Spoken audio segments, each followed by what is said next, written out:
मौसम है बहारों का, आए फूलों को खिलना है।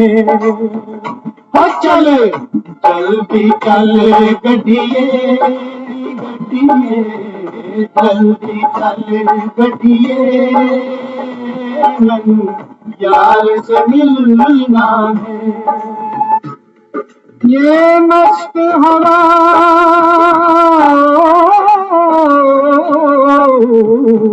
ये मस्त हवा की संदेशा लाई है, संदेशा लाई है। इस रुत में जुदा होना, जुदा होना, इस रुत में जुदा होना रुत की रुसवाई है।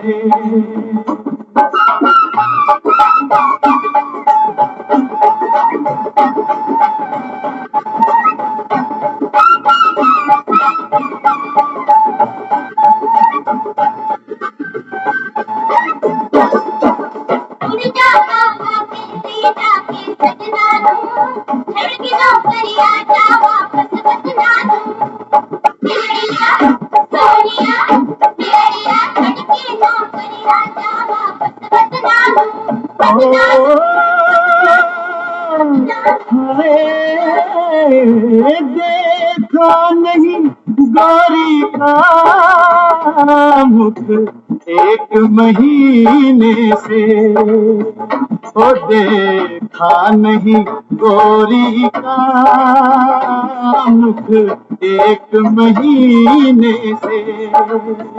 ओ मर जाना मेरे परदेस में जीने से।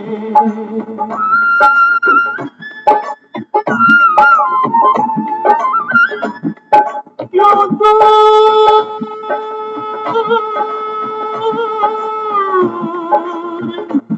क्यों दूर चले आए, क्यों दूर चले आए सावन के झूलों से। ओ ये फूल है कांटों से, वो कांटे फूलों से। पंगड़ा पाले साथी, जट्टा पाली बसाती, पंगड़ा पाले साथी, जट्टा पाली बसाती। ओ नच ले, ओ नच ले, ओ हंस ले, ओ गा ले। हरिप्पा हरिप्पा हरिप्पा हरिप्पा।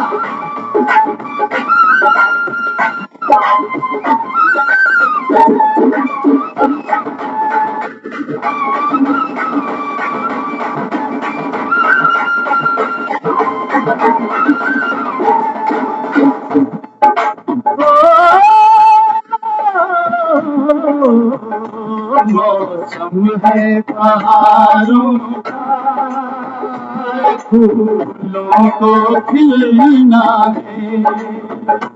चल जल्दी चल गढ़िए गढ़िए, जल्दी चल गढ़िए, मैनू यार से मिलना है।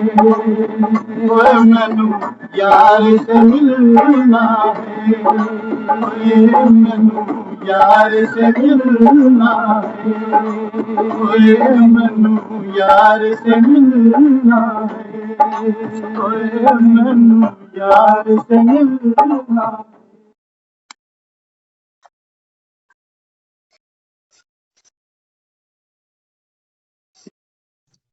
शांति शांति दीदी।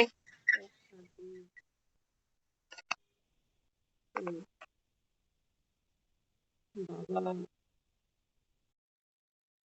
आज मुरली में समझाते बच्चे, ये मौसम है बाहर,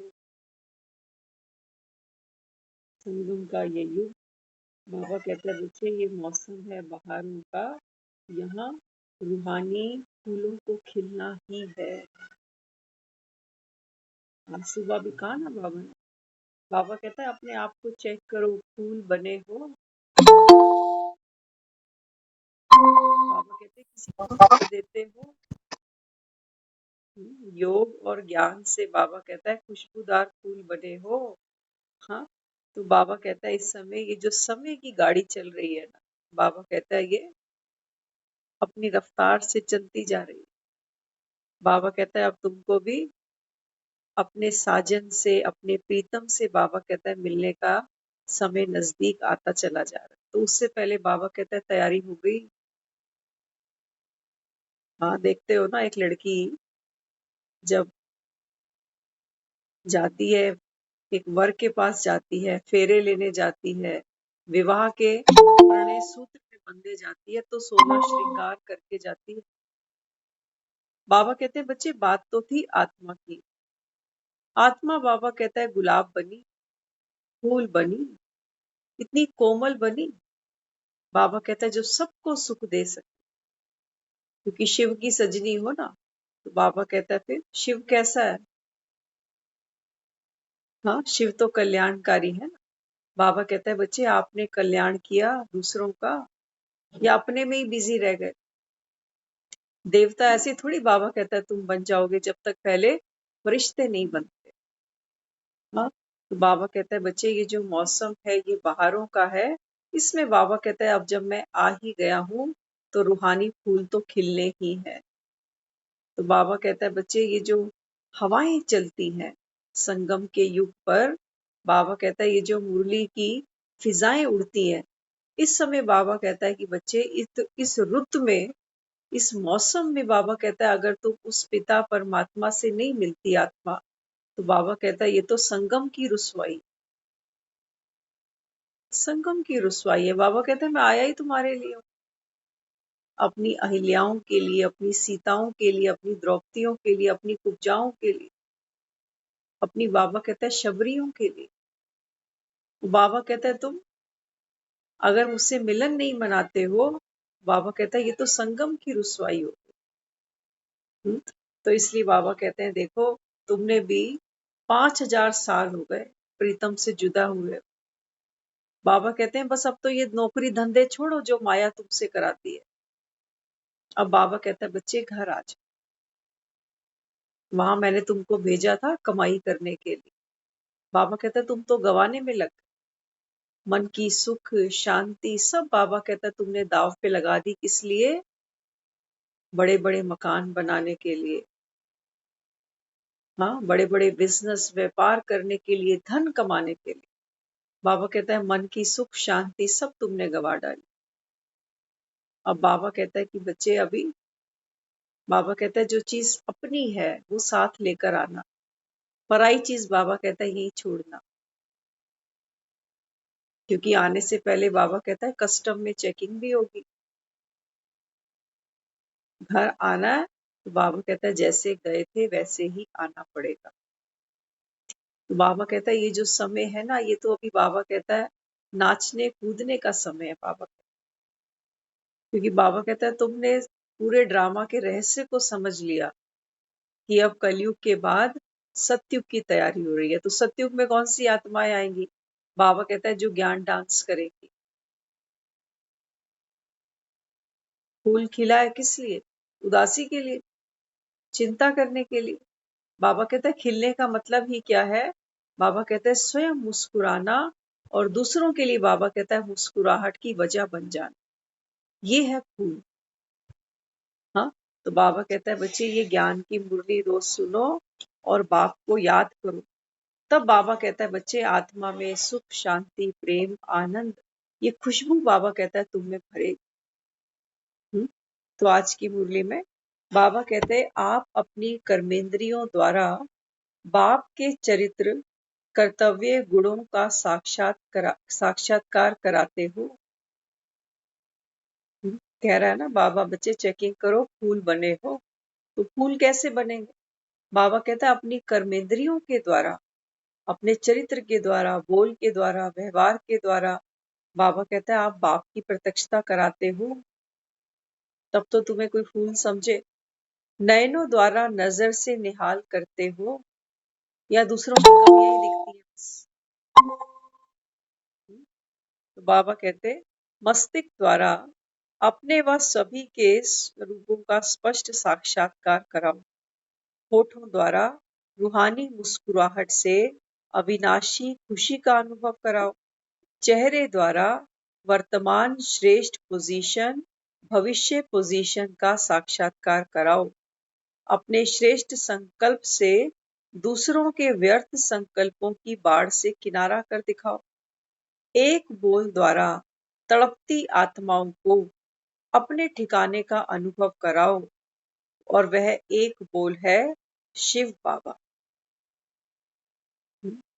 बाबा कहता है बच्चे आप फूल बन रहे हो ना, तो फूल क्या करता है? फूल दूसरे को खुशी देता है। फूल स्वयं का साक्षात्कार कराता है कि देखो मैं तो खिल गया। तो ऐसे ही बाबा कहता है बच्चे फूल समान एक एक तुम्हारी कर्मेंद्री, बाबा कहता है कोमल हो, दूसरे को सुख देने वाली हो। हाँ, बाबा कहता है नजरों से निहाल करो। होठों से बाबा कहता है जब मुस्कुराहट निकले तो बाबा कहता है दुखी आत्माओं के चेहरे खिल जाए। नयनों से बाबा कहता है तुम दूसरों को निहाल कर सको। और बाबा कहता है एक बोल मुख से ऐसा निकले कि बाबा कहता है तड़पती आत्मा भी जैसे शांत हो जाए। और वो एक बोल कौन सा है? शिव बाबा। जब ऐसी रूहानी स्पीच करेंगे तब विश्व परिवर्तन होगा। बाबा कहता है तुमको अपने द्वारा भगवान का साक्षात्कार कराना। बाबा कहता है तुम गलती क्या करते हो? गलती हम ये करते हैं, देखो जो भक्ति करते हैं ना उनकी उनके अंदर ये संस्कार है, क्योंकि भगवान को हमने हमेशा एक देह के रूप में एक शरीरधारी समझा हमेशा। तो बाबा कहते हैं बच्चे तुम सेवा करते हो बाप को प्रत्यक्ष करने की और दुनिया तुमको पकड़ के बैठ जाती है। फलानी बहन बहुत अच्छा ज्ञान सुनाती है, शिवानी दीदी बहुत अच्छा सुनाती है, समझाती है। बाबा कहते हैं मैं फिर भी पीछे ही रह गया। इसलिए बाबा कहता है भक्ति में लोग तुमको पूजेंगे, तुमको इष्ट मानेंगे अपना, मुझे फिर भूल जाएंगे। क्योंकि तुम दिखाई देते हो ना, तुम सामने दिखते हो। पर्दे के पीछे बाबा कहता है मैं हूं, क्योंकि जड़ दिखती नहीं है। एक फूल दिखता है खिला हुआ, लेकिन फूल की जड़ कभी नहीं दिखती। तो ऐसी बाबा यहाँ समझाते, बाबा कहते हैं कि बच्चे जब ऐसी रूहानी स्पीच तैयार करोगे तब विश्व का परिवर्तन होगा। स्टेज को वहां सदा सफेद करते हो, यही आपकी मुख्य निशानी है। बाबा कहता है जैसे स्टेज तैयार करते हैं ना, तो स्टेज पे व्हाइट चादर बिछाते हैं, कुर्सियां होती हैं उसके ऊपर भी व्हाइट व्हाइट हम पिलो वगैरह लगा देते हैं सुंदर सुंदर से, है ना। तो बाबा कहते हैं बच्चे जैसे वहां पर व्हाइट स्टेज तैयार करते हो, ये निशानी किसकी है? ये बाबा कहता है ये आपकी निशानी है, इस स्टेज की निशानी है। हाँ, तो जैसी आत्मा की स्टेज वैसी बाहर की स्टेज को भी रूप दे देते हो। अगर एक चीज भी स्मृति में न रहे तो सही रूप में फिर नहीं होती। बाबा कहता है स्टेज पर भी अगर कोई गड़बड़ कर दी तो सबकी नजर स्टेज पर वही जाती है जहां गड़बड़ होती है। कोई ऐसे टेबल का कपड़ा ऊपर होगा, कोई कुर्सी टेढ़ी होगी, कोई फ्लावर गिरा हुआ होगा, तो सबकी नजर वहीं जाती है। तो बाबा कहते स्टेज की झलक फिर अच्छी दिखाई नहीं देती। लाइट चाहिए, अगर डबल लाइट स्वरूप की स्टेज चाहिए। स्टेज बना हुआ है खूबसूरत, लेकिन बाबा कहता है अगर लाइट ही नहीं है ऊपर तो ऑडियंस क्या देखेगी। ऐसे ही बाबा कहता है जैसे स्टेज बनाते हो ना दूसरों को भाषण करने के लिए, बाबा कहता है एक तो स्टेज है जो आप बाहर सजाते हो, बाबा कहता है एक स्टेज आपको भीतर सजानी है। जैसे उस स्टेज के ऊपर लाइट्स का अरेंजमेंट करते हैं, ऐसे ही बाबा कहता है यहाँ पर भी लाइट का अरेंजमेंट होना चाहिए। तो अगर स्टेज पर कोई हल्का ना हो, उठने बैठने में भारी हो, तो स्पीच सुनने के बजाय लोग उसको ही देखने लग जाएंगे। बाबा कहता है सोचो अगर स्टेज पर कोई ऐसा भारी भरकम बिठा दो जो कुर्सी पे बैठ नहीं पा रहा, अब बैठ गया तो उठ नहीं पा रहा। अब बाबा कहता है जो सुनने वाली ऑडियंस है, उनका ध्यान स्पीच पर नहीं होगा, किस पर होगा? बाबा कहता है उस पर होगा जो इतना भारी आपने स्टेज पर बिठा दिया कि अब उठ नहीं पा रहा। तो बाबा कहता है फिर अपने आप को चेक करो। बाबा कहता है यहां से भारी तो नहीं हो, नहीं तो आत्मा जो बोल रहे हो वो नहीं सुनेगी, वो यही देखेगी कि कितना भारी है ये, बेचारा हिल-डुल ही नहीं पा रहा। बाबा कहता है जो तुम बाहर दिखाते हो ना, बाबा कहता है इसकी तैयारी पहले भीतर करो। जब कोई स्टेज पे जाता है ना तो एक स्पीच तैयार करके पर्चे पे ले जाते हैं अक्सर लोग। हाँ, बाबा कहते हैं जो बोलना है वो तैयारी कर ली, लेकिन स्थिति जमाई। बाबा कहता है तुम अपनी अवस्था चेक करो। अवस्था अच्छी होगी तो बाबा कहता है बोल अपने आप अच्छे निकल जाए। लेकिन अवस्था अच्छी नहीं है और ध्यान हम शब्दों पर दे रहे हैं, बाबा कहता है फिर गड़बड़ हो जाएगी। फिर ऑडियंस किसको देखेगी? जो भारी बैठा हुआ है। इसलिए बाबा कहते माइक ऐसा पावरफुल हो जो दूर तक स्पष्ट रूप में आवाज जाए। कई बार होता है ना स्टेज पर कोई बोल रहा है तो माइक की आवाज क्लियर नहीं आती, है ना?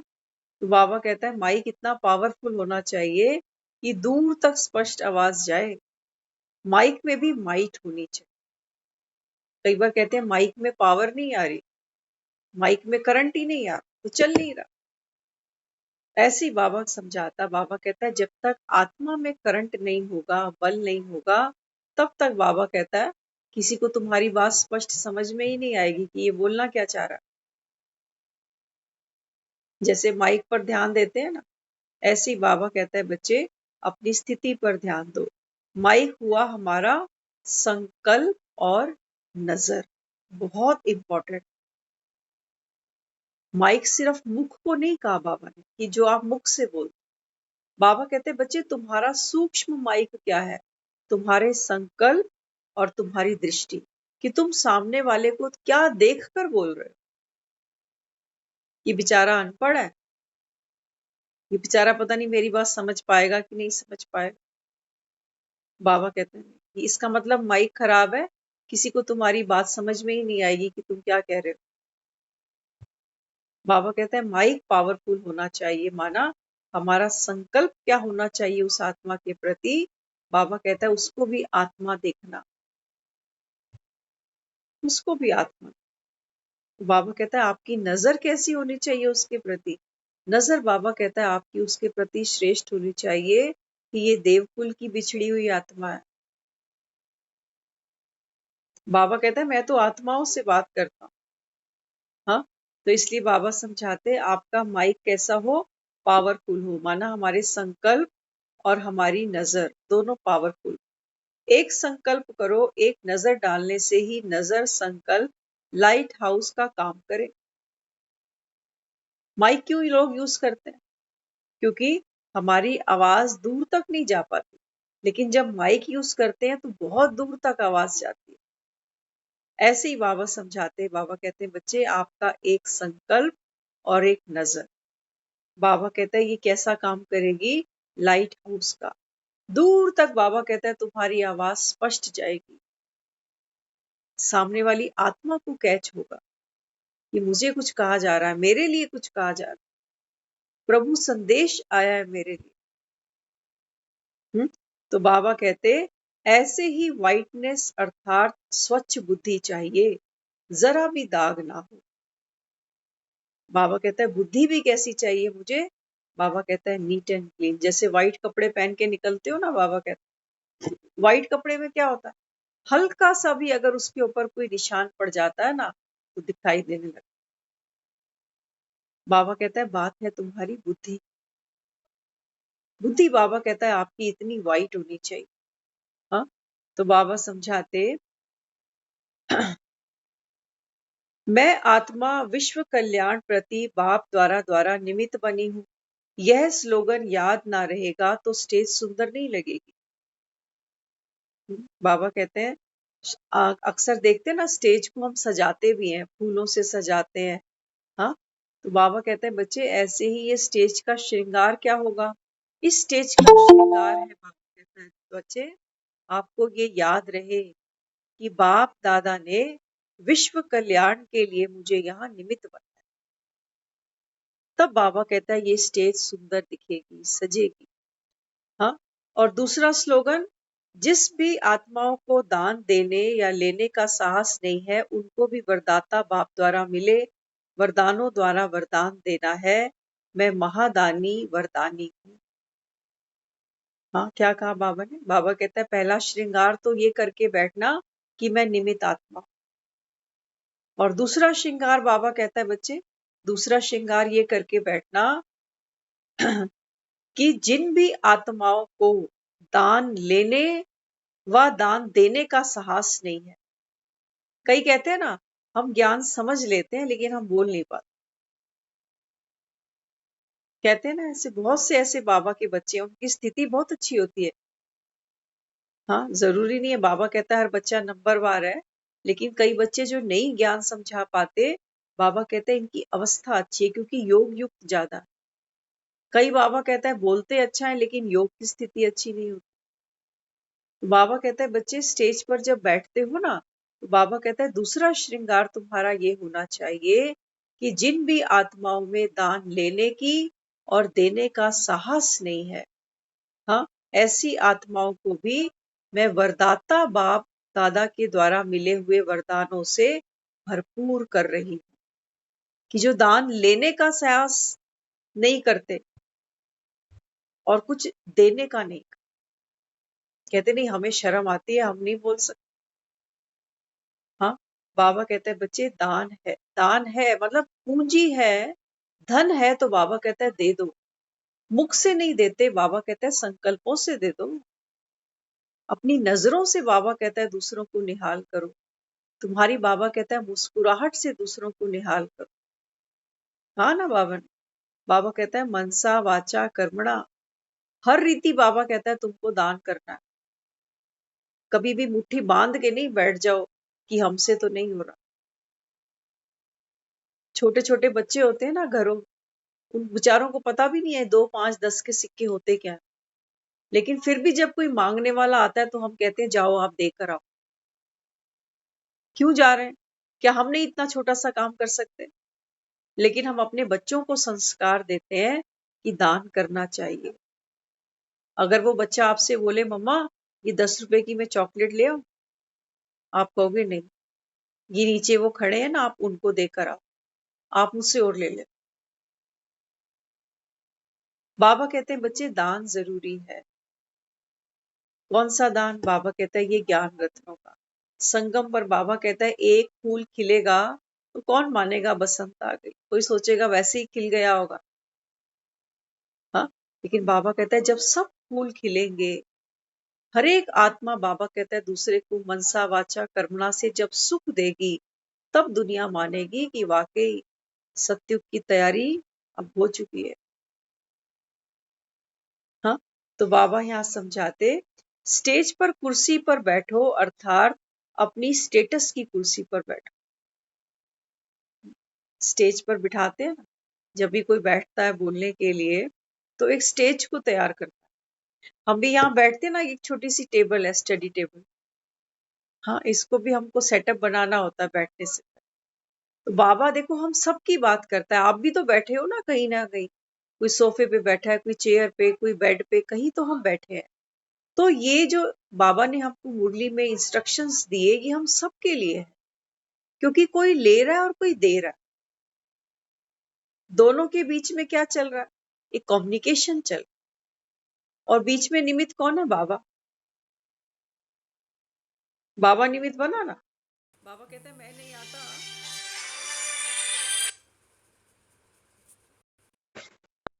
मैं नहीं आता तो तुमको देता कौन? बसंत नहीं आता तो फूल कहाँ से खिल जाते? तो इसलिए बाबा समझाते, बाबा कहते हैं जब बैठते हो 9 बजते हैं, तो बाबा कहता है क्या क्या चेक करते हो? कई तो जो कैमरा ऑन करते हैं उनके लिए है ये, क्योंकि कई तो कैमरे ऑन ही नहीं करते ना। कैमरा ऑन करना होता है क्योंकि ये पता चलता है कि सामने कोई मुझे देखेगा, है ना? तो ठीक से बैठते हैं,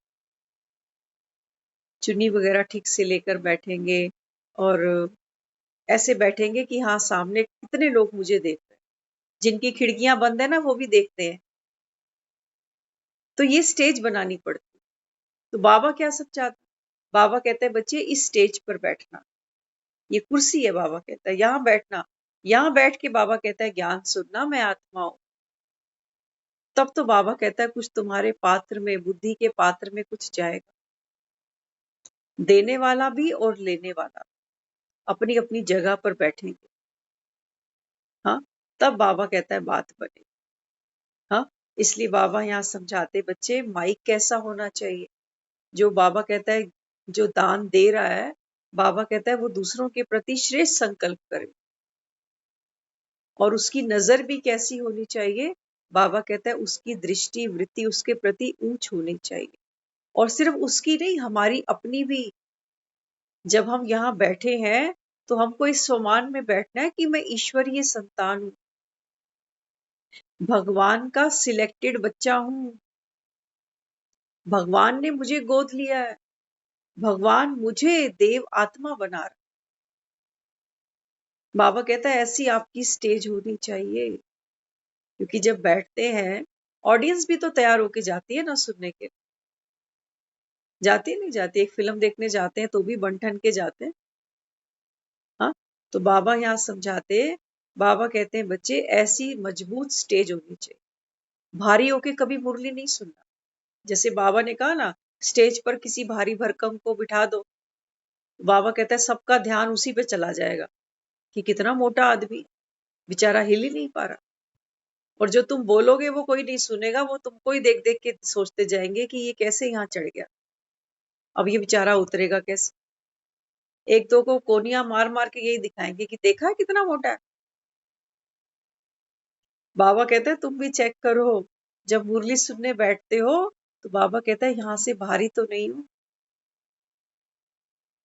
बाबा कहते हैं सब बोझ मुझे दे, अब खिलने का समय आ गया बाबा। हाँ, तो बाबा यहाँ समझाते स्टेज इतनी मजबूत हो, एक रस अचल अडोल जो कोई भी हिला ना सके। बाबा कहते हैं स्टेज ऐसी मत बनाना कि एक टेबल रखा और कोई चढ़ा और टेबल धड़ाम करके नीचे गिर गए। हाँ, बाबा कहता है ये जो तख्त है आत्मा का, बाबा कहता है ये मजबूत होना चाहिए, कैसी भी परिस्थिति आ जाए इस स्टेज को गिरा ना सके। इतनी बाबा कहता है आपकी जो स्थिति है मजबूत होनी चाहिए। तो क्यों होनी चाहिए? अब काम की बात सुनना। ये तो आधार था बाबा से ज्ञान लेने का, अपने आप को निखारने का और दूसरों को देने का। अब बाबा आगे समझाता, बाबा कहते हैं बच्चे आत्मा के हर प्रकार के श्रेष्ठ संस्कारों, संबंधों की, गुणों की रिकॉर्डिंग अभी हो रही है। क्यों बाबा कहता है तुम्हारी स्टेज मजबूत होनी चाहिए, निर्भर होनी चाहिए, एक रस होनी चाहिए, दूसरों के प्रति संकल्प दृष्टि, दूसरों के प्रति जो हमारा भाव भावना है वो श्रेष्ठ होनी चाहिए। क्यों कह रहा है? क्यों कह रहा है तुमको फूल बनना है, दूसरों को सुख देना है? क्यों कह रहा है? बाबा कहता है बच्चे कारण ये है कि ये जो संगम का समय है, इस समय बाबा कहता है आपके श्रेष्ठ संस्कारों की, संबंधों की और गुणों की रिकॉर्डिंग हो रही है। बाबा कहता है ये वो समय है जो अभी रिकॉर्डिंग चल रही है। कहता है ना बाबा में आत्मा में 84 जन्मों का पाठ नूंधा हुआ है। अब बाबा हमें कहता है बच्चे यहाँ बैठ जाओ, पावरफुल स्थिति में बैठो। और बाबा कहता है नए कल्प की तैयारी हो रही है ना, सतयुग में प्रवेश करोगे। तो बाबा कहता है अब जैसे संस्कार चाहिए, जो गुण चाहिए, जैसे संबंध चाहिए, बाबा कहता है वैसे निभाने का अभ्यास करो, वैसे निभाने का अभ्यास। तो बाबा कहता है फिर ये जो अभी पाठ खेलोगे संगम पर, बाबा कहता है ये आत्मा में रिकॉर्ड हो जाएगा। इसलिए बाबा कहता है बच्चे फूल समान बनो, ताकि आत्मा में ये संस्कार इमर्ज हो जाए। अभी तो बाबा कहते बच्चे 84 जन्मों की चढ़ती कला, उतरती कला, दोनों के संस्कार इस समय आत्मा में भरते हो। ध्यान रखना, जैसे किसी फिल्म की शूटिंग होती है ना, तो एक समय होता है जब शूटिंग चल रही होती है, उस समय उस सीन को वो चेंज कर सकते हैं। लेकिन एक बार शूटिंग कंप्लीट हो गई, फिल्म थिएटर में लग गई, अब बाबा कहता है इसके बाद कोई चेंज नहीं कर सकता।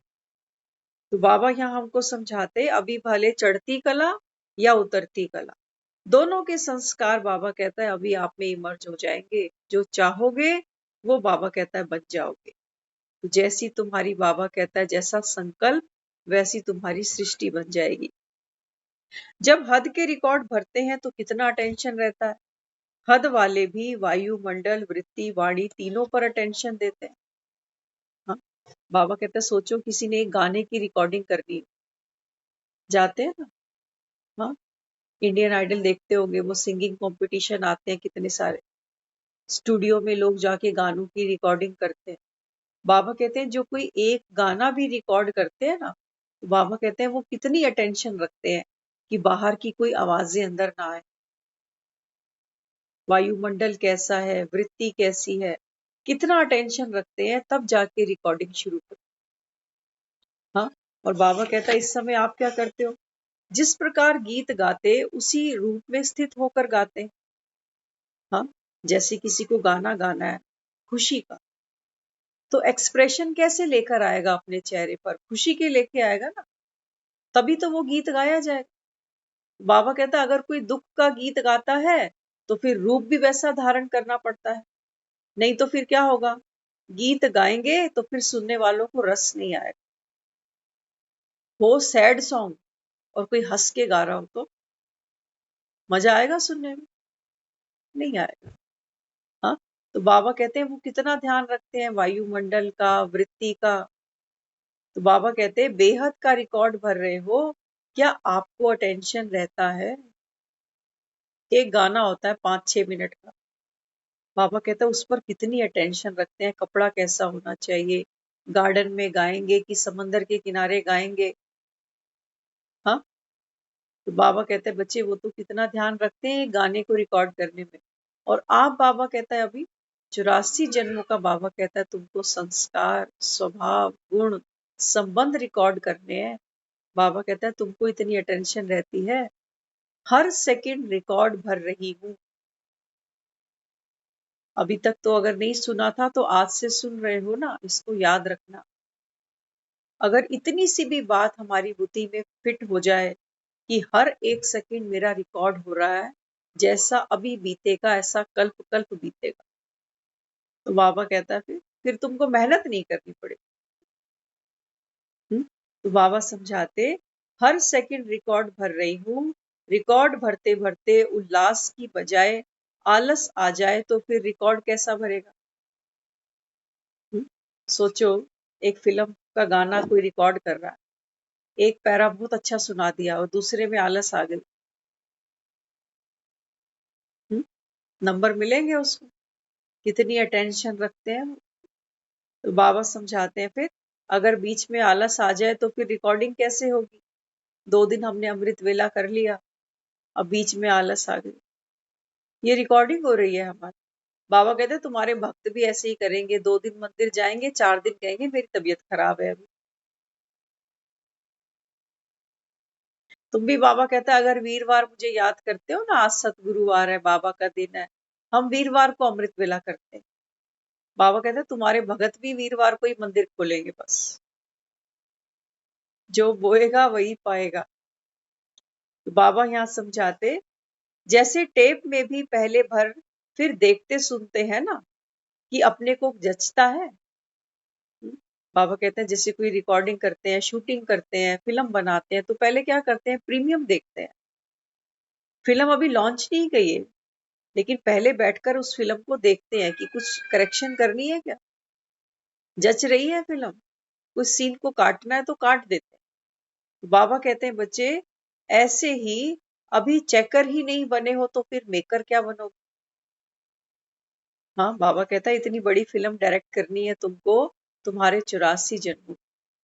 बाबा कहते तुमको सुध ही नहीं, डायरेक्टर बने हुए हो, सारा दिन क्या सोचते हो, क्या बोलते हो। बाबा कहता है एक एक चीज तुम्हारी शूट हो रही है इस समय। आत्मा की स्मृति में हर चीज बैठती जा रही है। सुबह का जो हम शेड्यूल करते हैं अमृत वेला, उसके बाद मुरली क्लास, उसके बाद सेंटर जाना, फिर अपने पर अटेंशन रखना, कर्म योगी बनना, साकाश देना। हाँ, तो बाबा कहता है ये सब क्या हो रहा है? आत्मा में श्रेष्ठ संस्कार, दूसरों के साथ जो हमारा तालमेल है, वो सब इस समय आत्मा में रिकॉर्ड होता जा रहा है। बाबा कहता है आपको इतनी अटेंशन रहती है कि कैमरा ऑन है। हाँ, तो बाबा समझाते अगर चेकर ही नहीं बने तो इसका मतलब फिर मेकर क्या बनोगे? आत्मा अभी तक भी निर्बल है, जो अभी तक ईश्वरीय प्रेम में नहीं चला पाई। बाबा कहता है देखो आत्मा अभी भी निर्बल है। हाँ, बाबा कहता है अभी तक अपने को ईश्वरीय प्रेम में चला नहीं पाते। 2 दिन चलते हैं, 4 दिन कहते हैं काम आ गया, घर में किसी को बुखार आ गया। सोचो, बाबा कहते हैं बच्चे माया खेलेगी, खूब खेलेगी। बाबा कहता है ऐसे थोड़ी तुमको माखन खाने देगी। छोटे से बच्चे ने कितना पुरुषार्थ किया था माखन की मटकी को उतारने के लिए, ऐसे ही मक्खन मिल गया था उसको। चरित्र देखना और उस पर भजन गाना बड़ी आसान बात होती है, लेकिन जब अपने पर बात आती है ना, तब हमें समझ में आता है कि ये ज्ञान की मटकी को उतार के खाना, ये मासी का घर नहीं बाबा। तो बाबा यहाँ समझाते, तो अभी तक अपने को ईश्वरीय प्रेम में ही नहीं चला पाते, तो क्या विश्व को लॉफुल राज्य चला सकेंगे? बाबा कहते हैं तुम मेरे प्यार में नहीं चल पा रहे, कि भगवान मुझे कहता है कि बच्चे उठ 4 बजे,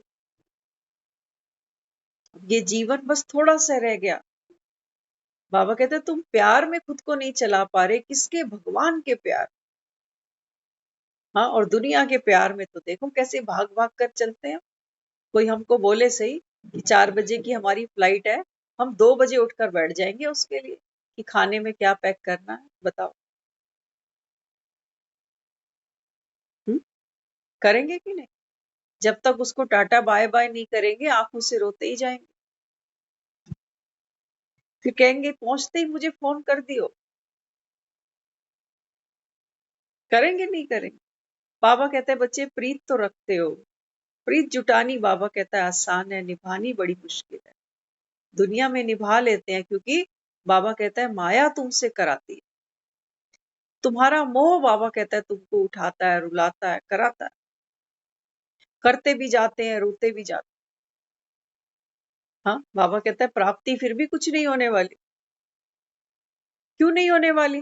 क्योंकि आज तो हम सही सलामत बैठे हैं, हो सकता है 4 बजे किसी ने जाना है तो उठ के हम टिफिन बना भी सकते हैं, लेकिन कल को हमारे उसके साथ संबंध बिगड़ गए तो? हमने नहीं बिगाड़े, वही नहीं रखना चाहे तो? हमारी तबीयत ही नहीं है अब 4 बजे उठने वाली तो? बाबा कहता है आत्मा ने तो कल्पना ही है, क्योंकि जैसा आज हम चल रहे हैं ना, ऐसा पूरी लाइफ नहीं चल सकता कोई। हर चीज परिवर्तन होती है, हमारा मन भी बदलता है, हमारा तन भी बदलता है, स्थितियां बदल जाती हैं, लोगों का व्यवहार बदल जाता है। दुनिया में लोगों को कहते हैं गिरगिट की तरह रंग बदलते हैं जी। इसलिए बाबा यहाँ समझाते, बाबा कहते हैं भगवान के प्यार में चल नहीं पा रहे हो और कहते हो हम सतयुग की राजा ही संभाल लेंगे। हाँ, तो बाबा कहते हैं बच्चे समय का धक्का लगने से चले तो उसको चलना नहीं कहीं।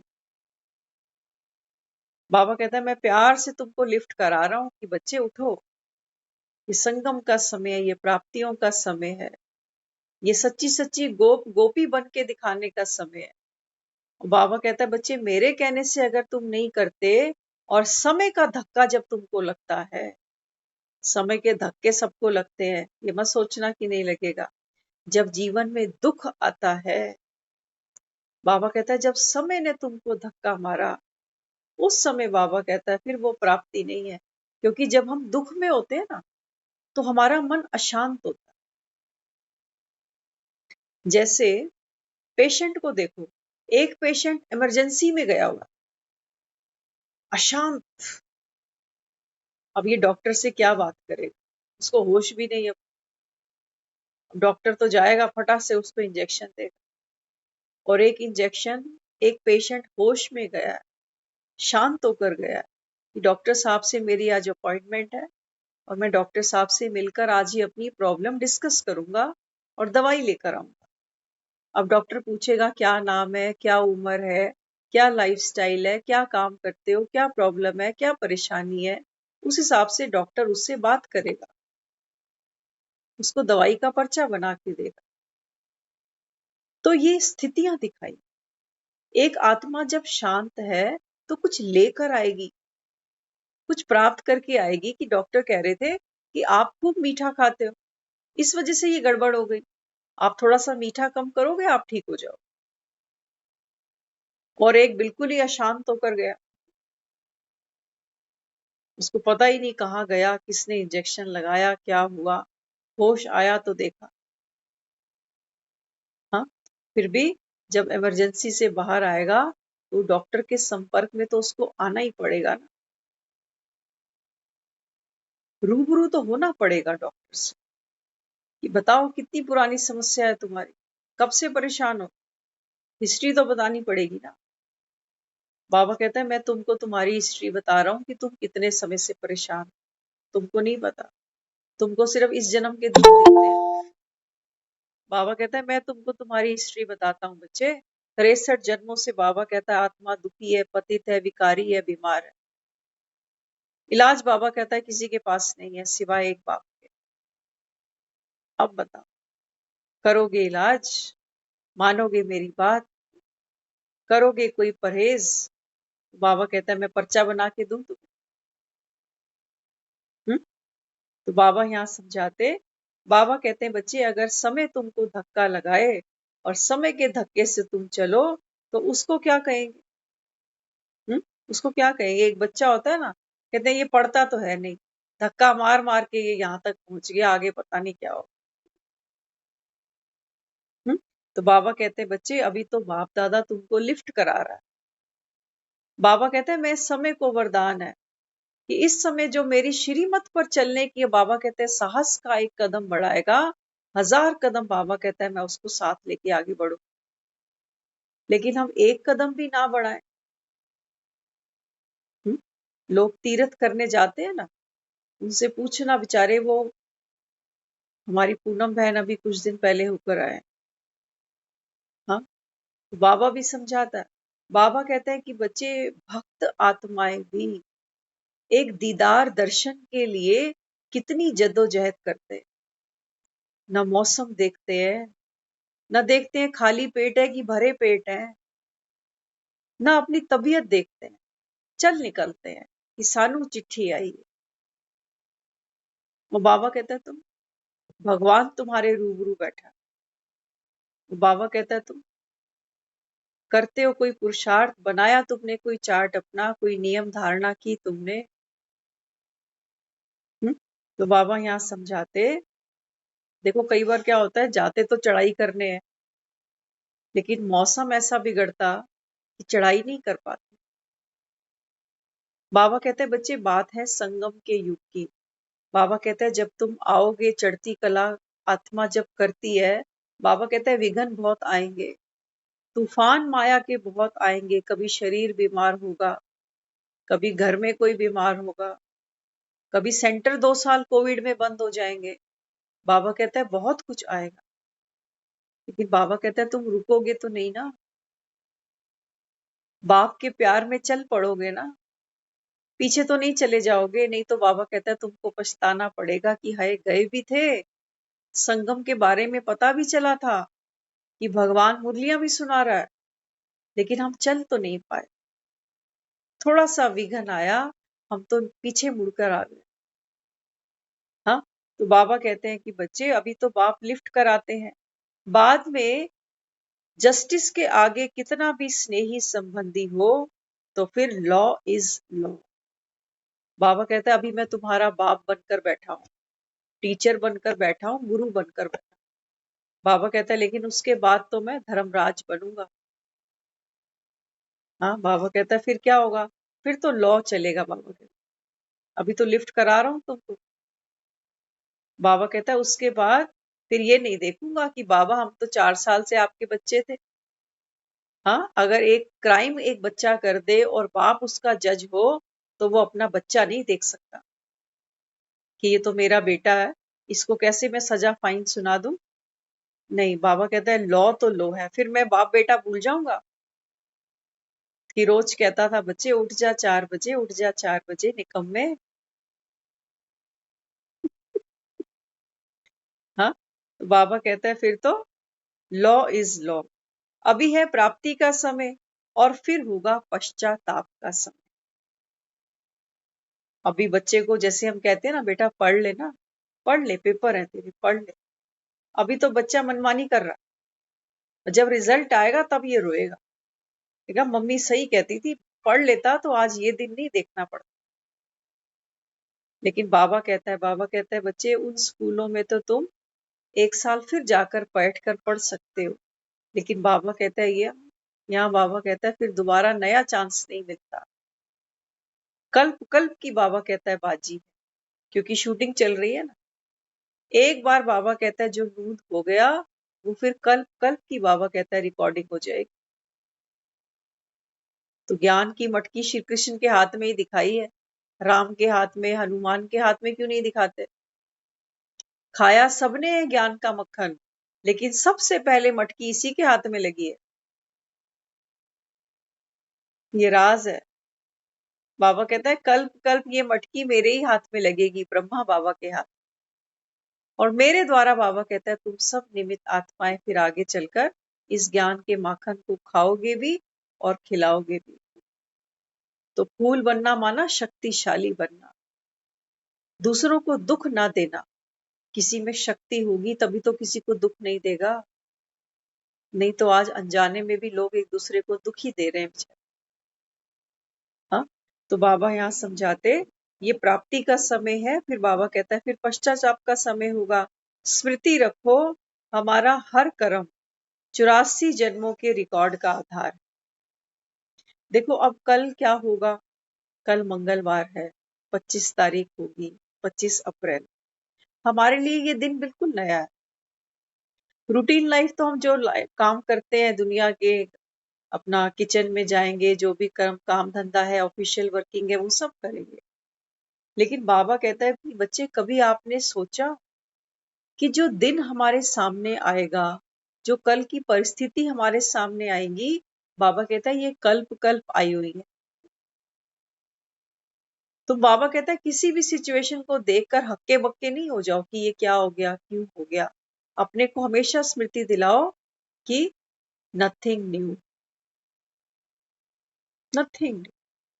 ये जो हमको बाबा ये रतन देता है ना, ये हमको भूल जाते हैं समय पर।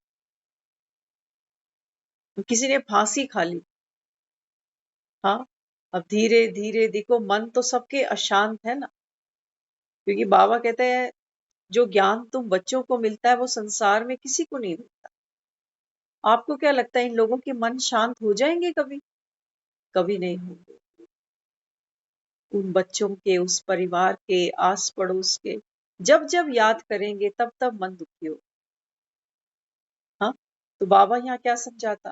लेकिन बाबा कहते हैं बच्चे तुम अपने आप को हमेशा स्मृति दिलाना, नथिंग, कल्प कल्प ये हुआ है और हर कल्प में होना ही है। तो बाबा ने क्या किया? हमको व्यर्थ से बचा लिया। नहीं तो क्या करते? कई बच्चे हॉरर फिल्म देखते हैं रात को,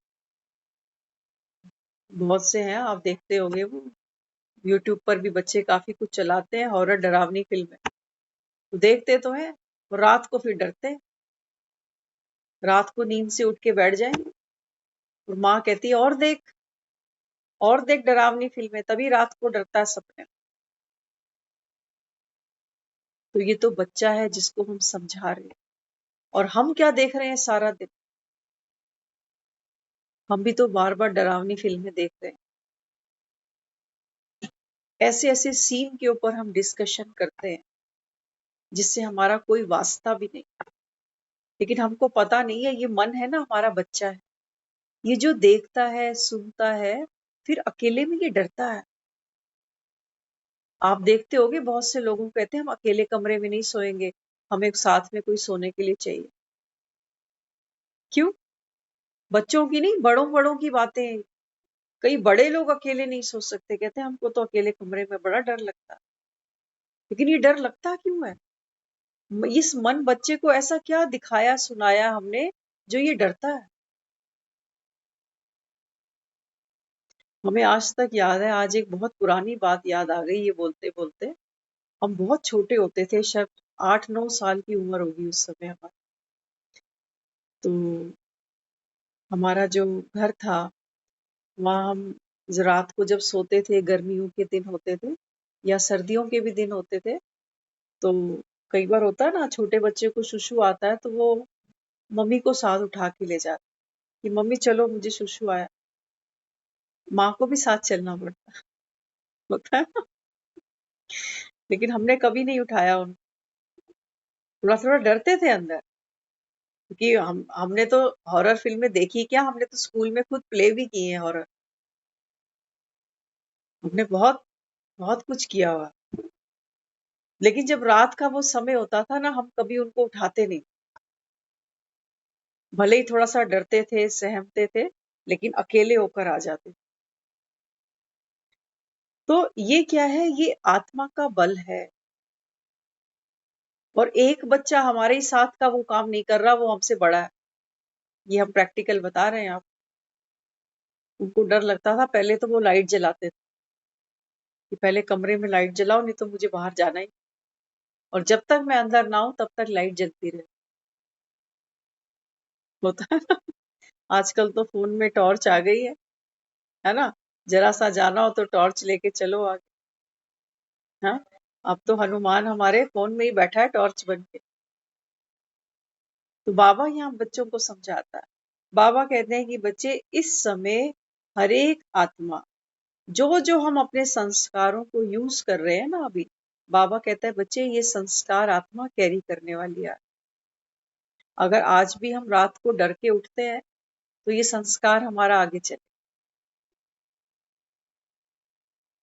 तो बाबा कहते हैं बच्चे स्मृति रखो, हमारा हर कर्म 84 जन्मों के रिकॉर्ड का आधार है। अपनी वृत्ति, वायुमंडल, वाणी को यथार्थ सेट करो। बाबा कहता है जब कोई रिकॉर्डिंग करते हैं गाने की, फिल्म की, तो क्या बोलना है, क्या एक्सप्रेशन होने चाहिए, कितना वो ध्यान करते हैं। ऐसे ही बाबा कहता है आप भी क्या करो, अपनी वृत्ति, अपना वायुमंडल और वाणी को बाबा कहता है यथार्थ सेट करो। इन्हें अंतर्मुखता की शक्ति से श्रेष्ठ बनाओ।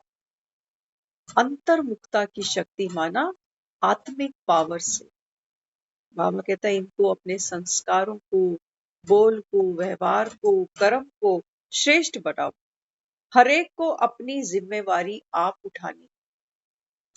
आज तक तो हम क्या करते थे, कहते हैं इसने बात ऐसी बोली तो मैं क्या करूं, मैं जवाब नहीं दूं क्या, मैंने चूड़ियां पहन रखी है। करते हैं ना ऐसी बातें। बाबा कहते हैं हर एक की अपनी अपनी जिम्मेवारी है। जैसा बोलोगे, जैसा करोगे, बाबा कहता है ये तुम्हारे बीज पड़ रहे हैं कर्मों के अभी। कहते ना पता नहीं पिछले जन्म में क्या कर्म किए थे, कौन से बीज बोए थे ऐसे। बाबा कहते हैं बच्चे सारी बात संगम युग की है ये। इस समय बाबा कहता है आत्मा संस्कार परिवर्तन करती है, किसकी शक्ति से? स्वयं भगवान की शक्ति से। क्योंकि आत्मा को तो बाबा कहता है सारे कल्प में कोई जानता नहीं ना, फिर दुखी तो होते हैं, दुखी होके फिर सुसाइड भी कर लेते हैं लोग। लेकिन बाबा कहता है आत्मा तो कमजोर चली गई आगे, और ये पार्ट नूंद करके चली गई बेचारी। अब ये पार्ट उसको बार बार खेलना ही पड़ेगा। सोचो देखो अनजाने में क्या क्या हो रहा है। हाँ, इसलिए बाबा कहते हैं बच्चे हर एक को अपनी जिम्मेवारी आप उठानी है। कल्याणकारी बाप की संतान होकर अपना कल्याण नहीं कर सकते? शिव सदा कल्याणकारी। बाबा कहता है मेरे बच्चे, भगवान के बच्चे, क्या तुम अपना ही कल्याण नहीं कर सकते? तुम्हारे भक्त मंदिरों में खड़े हैं दिन रात लाइनें लगाकर, इतनी ऊंची ऊंची चढ़ाइयां चढ़ते हैं बेचारे कि माँ हमारा सब कल्याण कर देगी। माँ हमारी झोलियां भर देगी।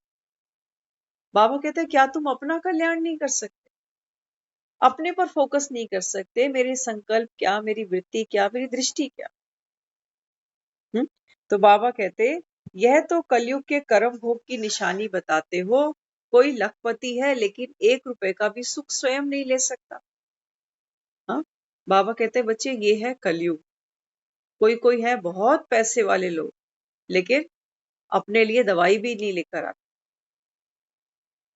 एक कंजूस मरने पर पड़ा हुआ था, तो बीवी उसको रोज कहती सुनो जी, किसी अच्छे डॉक्टर को दिखा दो, क्या रोज झोला छाप के पास चले जाते हो? कहता है भगवान तू समझती नहीं, सस्ती पुड़िया देता है, मैं बच जाऊंगा। जैसी तुम्हारी तबीयत है मुझे नहीं लगता कि तुम बच सकते हो, मेरी बात मान लो, एक अच्छे डॉक्टर को दिखा दे। तो कहता है कि ठीक है, तू कहती है तो बुला किसी को। उसने एक डॉक्टर को फिर घर बुलाया। डॉक्टर ने जब उसका चेकिंग की, सारा देखा, पूरा चेकअप किया, तो डॉक्टर कहने लगा कि आप एडमिट हो जाओ अस्पताल में तो अच्छा रहे। घर में आपको वो हम नहीं दे पाएंगे जो हॉस्पिटल में आपकी सेवा हो जाएगी। तो कंजूस था, कहने लगा हॉस्पिटल का खर्चा क्या आ जाएगा? कहने लगा कम से कम 10 दिन तो रखेंगे। हॉस्पिटल का खर्चा अगर लेके चलोगे 50, 60, 70 हजार शायद लग जाएगा। हाँ, तो पूछने लगा अपनी पत्नी से मरे पे कितना खर्चा होता है? उसने बोला मरे पे 10,000 रुपए लग जाए। तो उसने बोला फिर पहले वाला कैंसिल करो, 10,000 वाला काम करो। कि मरना तो कबूल है मुझे, क्योंकि 10,000 रुपए खर्चा होंगे ना, क्यों 60-70 हजार रुपया खर्चा करूं? बाबा कहते हैं बच्चे ये है कलयुग की निशानी। कमाते हैं लेकिन पैसे का सुख नहीं होगा। तो लोग कहते हैं ना, जोड़ जोड़ मर जाएंगे माल जवाई खाएं। अपने लिए तो हम दवा भी नहीं ले सकते, कहते हैं क्या पैसे। और ये हम सबकी मानसिकता है, हंसने की बात नहीं है। जब हम एक डॉक्टर से चेकअप कराते हैं, कोई टेस्ट कराते हैं ना, तो अक्सर आप सुनते हो एक दूसरे को कहते हैं डॉक्टर ने इतना महंगा टेस्ट कराया, रिपोर्ट में कुछ आया ही नहीं, पैसे बेकार गए, ऐसी टेस्ट कराया। करते हम ये सब नहीं करते। हमें इस बात की कोई खुशी नहीं है कि रिपोर्ट अच्छी आई है, हमें इस बात का दुख है कि पैसे चले गए और रिपोर्ट में तो कुछ भी नहीं था। तो हम सब कौन है फिर? हम सब यही हैं।